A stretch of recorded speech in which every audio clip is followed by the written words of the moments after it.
Hello दोस्तों, मेरा नाम है एनिमे वाईटी और मैं आप लोगों को करूंगा आज एक नई एनिमे एक्सप्लेन जो कि मेरी फर्स्ट एनिमे होगी एक्सप्लेनेशन की। अगर आपको एक्सप्लेनेशन पसंद आया तो just like and subscribe the channel bro, क्योंकि तुम्हें पता यार एक ही सब्सक्राइबर है और व्यूज़ कितने आते हैं वो मुझे भी नहीं पता। तो चलिए शुरू करते हैं। हमारी कहानी का जो हीरो है उसका नाम है ओरुन। हाँ, फिर क्या, ये अपने हीरो ग्रुप का मेंबर है जो कि माइटी सबसे स्ट्रॉन्ग ग्रुप है इस रीजन का।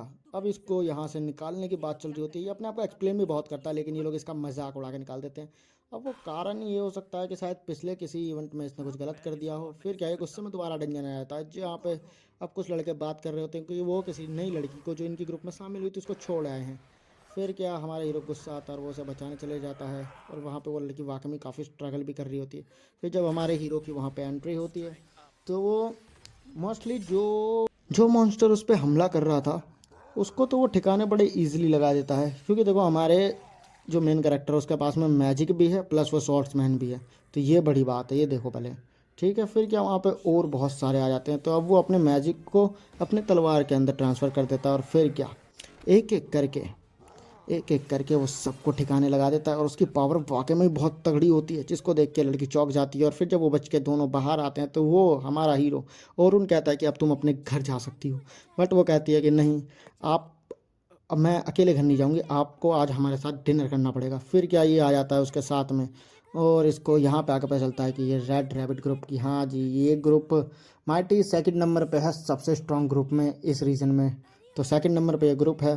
फिर जब ये इससे मिलवाती है तो इस ग्रुप की जो मेन हेड होती है वही इसकी बहन होती है। जब इसको ये बात पता चलता है तो ये भी थोड़ा बहुत चौंक जाता है और अब इसकी बड़ी बहन इसको बहुत ज़्यादा सुनाती है कि तुम अकेले डंजन में क्यों गई, अभी तुम्हारी शक्तियाँ इतनी ताकतवर नहीं हुई हैं जो तुम अकेले डंजन में घूमने चली गई। फिर इन दोनों के बीच में काफ़ी सारी बातें होती हैं जिसमें ये बताती है कि हमारे ग्रुप में कितनी सारी प्रॉब्लम है, लास्ट ईयर कितने सारे लोग मारे गए थे, हमारा एक मेन कमांडर भी मारा गया था। फिर क्या, ये अपने ताऊ के पास आता है बात करने के लिए कि ऐसी ऐसी बात है। फिर ये अगले दिन जब ये उससे मिलती है सुबह सुबह के टाइम में, फिर ये इसको अपना ग्रुप ज्वाइन करने के लिए बोल देती है, क्योंकि इसको भी पता चल चुका था कि इसके और हीरो ग्रुप के बीच में हो चुकी है थोड़ी दिक्कतें। अब जब ये अंदर जाती है हेडक्वार्टर्स में बात करने के लिए तब इन लोगों के बीच में बात ही होती है इसकी सैलरी की, और इसको एक टीचिंग की पोस्ट दी जाती है क्योंकि और उन्होंने मना कर दिया होता है कि मैं आपके लिए मेन नीड में अभी नहीं लड़ सकता।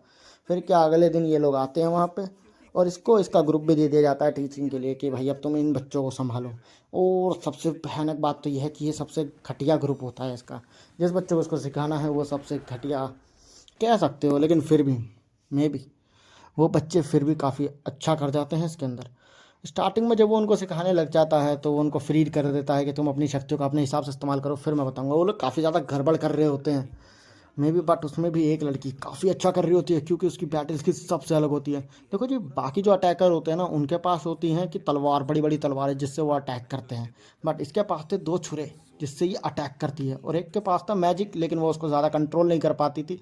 इसीलिए इनको सबसे गिरा हुआ ग्रुप कह सकते हो या तो घटिया ग्रुप भी कह सकते हो, जिसमें कि ये सारे गड़बड़ कर रहे होते हैं, पीछे वाला लड़का बस चिल्ला रहा होता है कि मैं तुम लोगों का लीडर हूँ, तुम लोग मेरी बात सुनोगे। फिर अगले सीन में हमें दिखाया जाता है कि और उनको निकाल दिया गया है हीरो ग्रुप से। फिर क्या, ये थोड़ा डिसअपॉइंटमेंट हो जाता है, थोड़ा सा नाराज़ हो जाता है कि चलो यार निकाल दिया तो कोई बात नहीं। फिर अगले दिन हीरो ग्रुप की एक लड़की उससे मिलने आती है, मे बी शायद इसकी गर्लफ्रेंड हो। फिर वो उसको मिलने आती है, उसको मनाती है, लेकिन हमारा हीरो स्टड लोंडा, बिल्कुल सख्त लोंडा, वो सीधा छूटते ही मना कर देता है और वहाँ से चलता बनता है। फिर वो दोबारा डेंजन में आ जाता है उन्हीं बच्चों को सिखाने के लिए जहाँ पे काफ़ी सारी बात फैल चुकी होती है अब तक कि उसको क्यों निकाला गया। अब यही सबके दिमाग में चल रहा होता है कि उसको क्यों निकाला गया होगा, किस वजह से निकाला गया होगा। अब ये जो लड़का है इस पर थोड़ा डाउट भी करने लग जाता है कि ये इतना काबिल था कि जिसके लिए इसकी चीज़ को हमारा टीचर बनाया गया है, क्या वो वाकई में इतना काबिल था।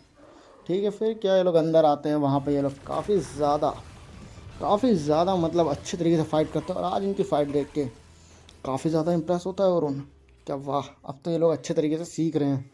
लेकिन जब ये लोग सभी मॉन्स्टर को मार देते हैं फिर वहाँ पे एक इमीडिएटली बहुत ही बड़ा मॉन्स्टर आ जाता है, मकड़ी टाइप्स। हाँ भाई, मकड़ी आ जाती है, एक बहुत बड़ी मकड़ी, जिस पर ये लड़की बिना किसी के सुने सीधा अटैक के लिए दौड़ती है। फिर क्या, और रोकता भी है बट वो सुनते नहीं है। फिर उन्होंने गाइड करता है कि उसकी पीठ पर चढ़ के उसके छुरे से अपने उसकी पूरी पीठ फाड़ दें। फिर जैसे ही वो उसकी पीठ फाड़ती है वो गिर जाता है, लेकिन अभी तक वो मरा नहीं था। फिर और उस लड़के को गाइड करता है कि उसकी शक्तियाँ बढ़ाओ, उसको अपनी मैजिकल पावर दो थोड़ी, उसके पावर को अप करो। लेकिन इससे पहले वो मैजिकल पावर दे पाता, उससे पहले वो मकड़ी उसको पकड़ लेती है और अब वो धीरे धीरे करके उसको निपटाने ही वाली होती है। अब वो लड़का भी उसको शक्तियाँ दे रहा होता है, बट उससे कुछ होता नहीं है छोटे लड़के से। फिर क्या, हमारा हीरो खुद की शक्ति का इस्तेमाल करता है, उसके चक्कू को थोड़ा धारदार बना देता है अपने मैजिकल पावर से। और उसी बीच में ये लड़की भी अब थोड़ा बहुत अपने मैजिक को अच्छे से कंट्रोल करना समझ गई थी, और एक बड़ा सा पत्थर लेके सीधा उस मकड़ी के ऊपर, और यहीं पे ख़त्म हुआ मकड़ी। फिर क्या, इनका आज का दिन ऐसे ही ख़त्म हो जाता है। फिर ये सब लोग चले जाते हैं। अब अगले दिन दिखाया जाता है हमें हीरो ग्रुप के अंदर उन लोगों ने और उनके जगह पे किसी नई लड़की को शामिल कर लिया है, जो कि मैजिकल का काम करती, मतलब मैजिक उसका मतलब डिफेंस का इसका काम है। ठीक है, इन लोगों को मैजिक प्रोवाइड करना, इन लोगों को मैजिक को हील करना। फिर ये लोग अगले दिन आ जाते हैं डंजन में, जहाँ पे इन लोगों का एक एलिफेंट से सामना होता है। एलिफेंट टाइप मॉन्स्टर कह सकते हो भाई तुम इसे। तो एलिफेंट टाइप मॉन्स्टर से इन लोगों का सामना होता है। ये लोग काफ़ी ज़्यादा कोशिश करते हैं उसको हराने के लिए। जब ओरुन इनके ग्रुप में था तब इन लोगों ने इसको बड़ी ही ईजिली मार दिया था, मतलब इनके लिए कुछ भी इम्पॉसिबल नहीं था, बहुत ही आसानी से इन लोगों ने इसको निपटा दिया था।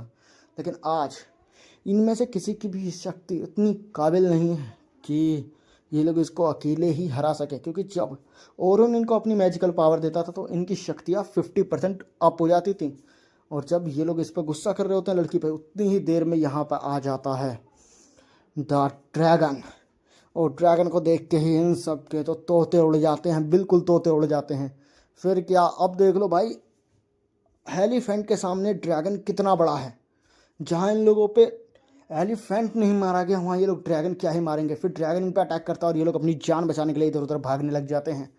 फिर क्या, उसमें से एक लड़की घायल भी हो जाती है। अब उनका जो मेन लीडर था वो भी हार मान के बैठ चुका था। फिर क्या, ये लोग भागने के लिए क्रिस्टल निकालते हैं और उससे खोल देते हैं एक पोर्टल। ये चीज़ ड्रैगन देख लेता है और फिर ड्रैगन इन लोगों पे करता है अटैक, और अब वो उस पोर्टल से बाहर आ जाता है। मतलब ड्रैगन डंजन से बाहर आ चुका है। अब डंजन से बाहर आ चुका है या डंजन के अंदर ही किसी ऊपर नीचे लेवल पर हो चुका है।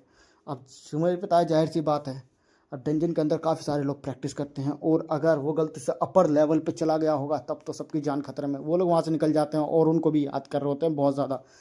लेकिन जो इनका लीडर है उसकी आंखों में अभी भी घमंड था कि हम और उनके बिना अभी भी बहुत ज़्यादा स्ट्रांग है। ये साले लीडर होते ही चूतियाँ हैं। फिर क्या बताएं, हमारा हीरो दिखाया जाता है और जो कि आया होता है डंजन में आज दोबारा से इनको टीचिंग देने, और आज इनका लास्ट डे होता है। हाँ जी, 3 दिन का कॉन्ट्रैक्ट था, तीसरे दिन में ये आखिरी दिन है जब इन लोगों को इसको ट्रेनिंग देनी है। तो ये डंजन के बारे में काफ़ी सारी चीज़ें बताता है। इतने में हमें सीन शिफ्ट करके दिखाया जाता है कि ये लोग भी अपने मेन हेडक्वार्टर पहुंच चुके हैं, बताने के लिए कि ब्लैक ड्रैगन स्केप कर चुका है और वो अपर लेवल पे आ चुका है। और फिर क्या भाई, ये लोग इन पर बहुत गुस्सा करते हैं। फिर वहाँ से भी सीन कट करके हमें दिखाया जाता है कि अब वहाँ ओरुन और रेड रैबिट ग्रुप लड़ रहा होता है बिगेस्ट मॉन्स्टर से, मतलब फ्लोर मैनेजर था या फ्लोर बॉस, हाँ फ्लोर बॉस से लड़ रहे होते हैं और उसको काफ़ी इजीली हरा देते हैं। सो अब यहीं पे सबको लग रहा होता है कि बस अब हमने इसे हरा दिया, अब यहाँ पे इनकी ट्रेनिंग ख़त्म हुई, अब ये लोग आने की तैयारी ही कर रहे होते हैं कि इतने में वहाँ पे आ जाता है ड्रैगन। तो अब देखा भाई, पोर्टल खुलते ही ड्रैगन कहाँ पहुँचा, और ड्रैगन को देख के फिर से यहाँ सब लोग चौकन्ने, सबकी सांसें बंद, सब स्टड, सब खड़े के खड़े ही रह गए। लेकिन जो हिल पा रहा था वो था हमारा ओरुन, बाकी किसी में तो हिम्मत ही नहीं हो रही थी। हमारा हीरो निकालता है अपनी तलवार, और फिर क्या, वो उसका सामना करने निकलती है। जहाँ सब खुद को बचा रहे थे वही हमारा हीरो चला गया था लड़ने। क्यों? क्योंकि भाई को गुस्सा तो अंदर पहले से भरा पड़ा था और अब उसको मिल चुका है ड्रैगन अपना गुस्सा उतारने के लिए। फिर क्या, ड्रैगन और ओरुन के बीच में शुरू हो जाती है फाइट, जहाँ पे ओरुन अपनी शक्ति का बहुत ज़्यादा इस्तेमाल करने लग जाता है। इतना उसने कभी किया नहीं था, जिस वजह से उसका शरीर भी बहुत ज़्यादा भारी होता है, लेकिन फिर भी वो उससे लड़ रहा होता है और अपनी शक्तियों को इतनी ज़्यादा पावरफुल कर लिया होता है जिससे कि हीरो ग्रुप मिल के नहीं लड़ पाया था। वहीं उस ड्रैगन को वो काफ़ी सारे वार करता है, वो काफ़ी बार उसे मारता है, काफ़ी बार गिरा भी देता है, बट वो ड्रैगन हार मानने का नाम ही नहीं ले रहा था। उसके वार जो ओरुन के वार थे वो इस बार इतने भयानक थे, क्योंकि देखो अगर ओरुन हारता है यहाँ पे तो ड्रैगन बाकी सबको मार देगा, क्योंकि किसी और में इतनी हिम्मत नहीं है जो ड्रैगन से लड़ सके। जब सब लोग मौन खड़े हुए थे तभी उसे पता चल गया था कि अगर मैं नहीं लड़ा तो ये सब के सब मारे जाएंगे। तो वहाँ पर सिर्फ ओरुन की ज़िंदगी की बात नहीं थी, अगर वो निपट भी आता है ओरुन हमारा हीरो तो कोई दिक्कत नहीं है, लेकिन बाकी लोगों की जान बच जाएगी। ओरुन उस पर काफ़ी वार कर रहा होता है, काफ़ी अच्छे तरीके से उससे लड़ रहा होता है, लेकिन एक ऐसा वार होता है जिसमें ड्रैगन गिर जाता है और सबको लगता है कि अब तो जीत गए, लेकिन ड्रैगन वहाँ भी खड़ा और हमारे हीरो की तलवार गई टूट। फिर क्या, अब वो अपने मैजिकल पावर का 100% यूज़ करता है कि आप चाहे उसको कुछ हो जाए लेकिन इनको कुछ नहीं होना चाहिए, जो उसके स्टूडेंट हैं और जो वहाँ पे उसका भरोसा करके आए थे लोग, उन सब में से किसी को भी कुछ नहीं होना चाहिए। पूरा का पूरा रेड रैबिट ग्रुप बिल्कुल शांत, वो लोग सेफ जोन में जा रखे हैं और हमारा हीरो अकेले ही। अब ये जो वार होगा वो होगा फाइनल वार। हमारा हीरो पूरे तरीके से तैयार, और ये जो फाइट होने वाली काफ़ी ज़बरदस्त, काफ़ी ज़्यादा। फिर क्या, फाइनल चॉप करिए मॉन्स्टर्स, मतलब ड्रैगन अपनी पूरी ताकत लगा रहा होता है यहाँ पे, और अपनी पूरी ताकत लगा रहा होता है। और इस बार जो वो होता है लाइट स्पीड पे, बिल्कुल लाइट, 1 सेकंड में यहाँ से वहाँ। तो this is the magic and this is the show man. फिर क्या, आखिरी वार के लिए जब वो उठाता है अपनी तलवार, उसी टाइम पे ड्रैगन भी अपनी ब्लास्ट कर रहा होता है।